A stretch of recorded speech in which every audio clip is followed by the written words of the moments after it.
Regulación gubernamental. La regulación gubernamental puede incrementar o reducir los riesgos a los que se enfrentan las empresas de seguros y sus clientes. El poder del gobierno puede ser utilizado para prohibir cierto tipo de comportamiento peligroso, como el almacenamiento de líquidos inflamables en las escuelas o el conducir con neumáticos con dibujos muy desgastados. Esto limita el riesgo moral, es decir, la cantidad adicional de comportamiento arriesgado y el consiguiente daño que pueda ocasionar entre las personas que están aseguradas.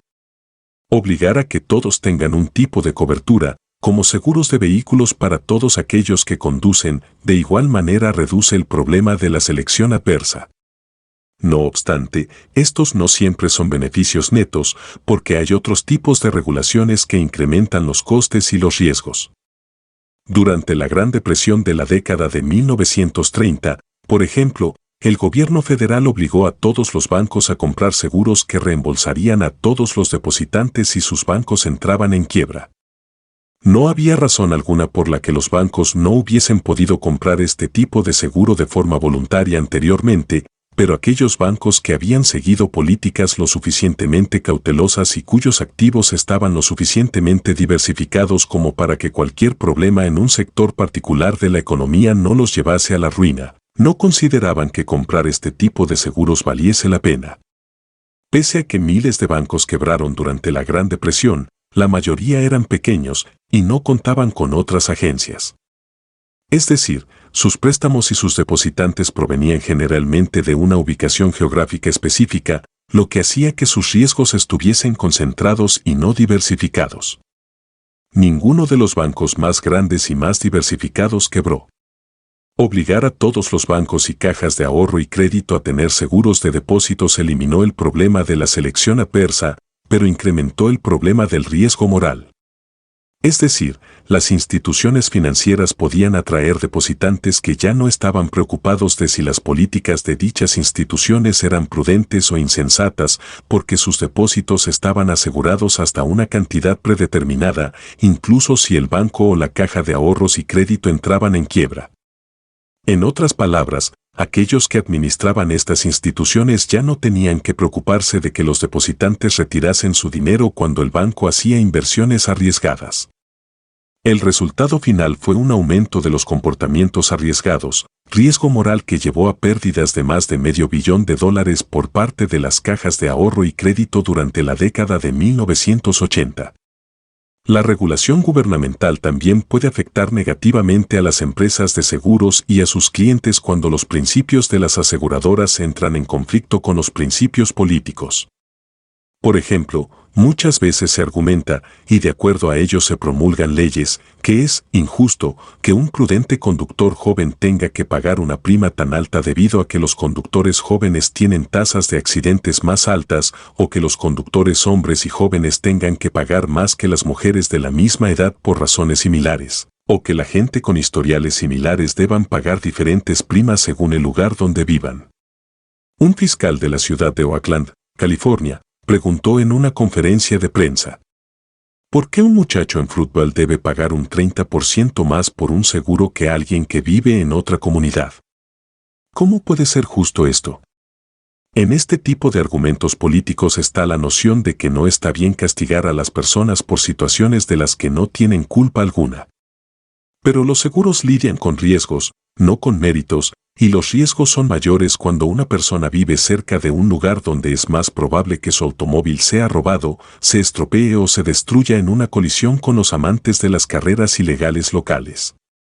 Las reclamaciones fraudulentas también varían de un lugar a otro, y las primas de los seguros son más altas en los lugares donde este tipo de fraude es más común. Es por eso que la misma cobertura de un seguro para el mismo automóvil puede variar entre una ciudad y otra, o incluso entre una parte de la misma ciudad y otra. El mismo seguro de automóvil que cuesta $5,162 en Detroit cuesta $3,225 en Los Ángeles y $948 en Green Bay. La misma cobertura para el mismo automóvil cuesta más en Brooklyn que en Manhattan porque Brooklyn ha sido uno de los focos principales de fraude de seguros. Todos estos son riesgos que varían de un lugar a otro con un conductor cualquiera. Obligar a las empresas aseguradoras a cobrar las mismas primas a grupos de personas con riesgos diferentes hace que los precios de estas se incrementen en líneas generales, haciendo que los grupos más seguros subsidien a aquellos que son más peligrosos, ya sea por sí solos o porque viven en zonas donde son vulnerables a personas más peligrosas o donde operan las bandas de estafadores de seguros. En el caso de los seguros de vehículos, esto también da lugar a que los conductores más negligentes se puedan permitir estar en las calles, haciendo que sus víctimas paguen el precio más alto e innecesario de todos con sus lesiones y sus muertes.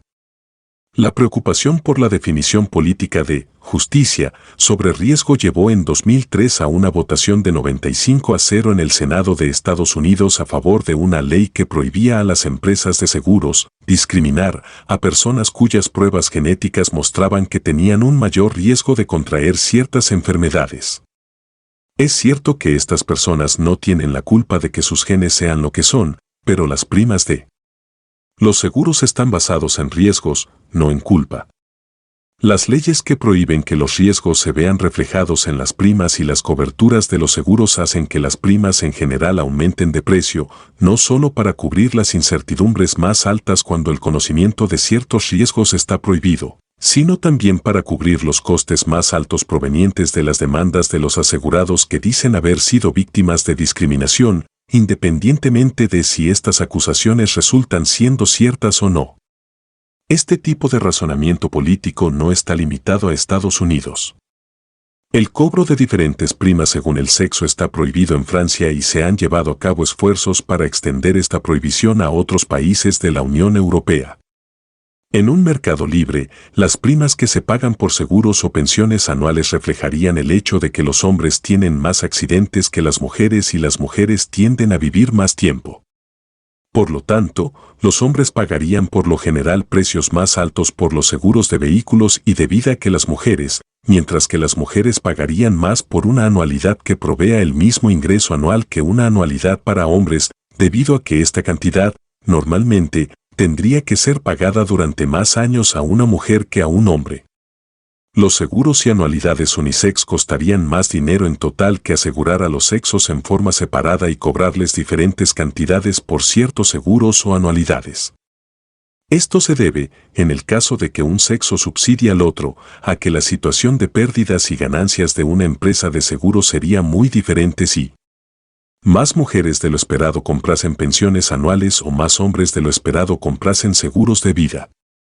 Dado que aquellos que compran seguros o pensiones anuales eligen a qué empresas acudirán, ninguna empresa puede saber con anticipación cuántos hombres o mujeres comprarán sus seguros o anualidades, incluso cuando sus propias ganancias o pérdidas dependen de qué sexos compren qué cosas.